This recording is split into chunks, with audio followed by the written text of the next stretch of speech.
నీకు ఏదైతే ఆనందాలు ఉన్నావో అవన్నీ పక్కన పెట్టి దేవుని దగ్గరికి రా. నీ కష్టాల్లో కూడా చాలా సంతోషంగా బ్రతికేస్తావు. దేవుడిచ్చే సంతోషం వేరు, దేవుడిచ్చే ఆనందం వేరు. ఆయనలో ఉంటే అర్థమవుతుంది. మనమే ప్రశ్నించుకోవాలి. మన జీవితాన్ని ఎవరో వచ్చి బాగు చేయరు. మన జీవితాన్ని మనమే సరి చేసుకోవాలి. ఎప్పటికప్పుడు వాక్యం వినబడుతుందంటే అర్థం ఏంటి? నీలో లోపం ఉందని.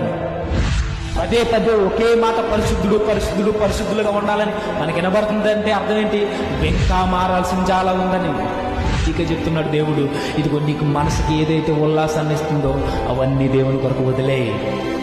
ఇదిగో నీకు సినిమాలు నీకు ఉల్లాసాన్ని ఇస్తున్నాయా? సినిమా పాటలు నీకు ఉల్లాసాన్ని ఇస్తున్నాయా? ఇదిగో లోకంలో కనబడుతున్న అందాలు నీకు ఉల్లాసాన్ని ఇస్తున్నాయా?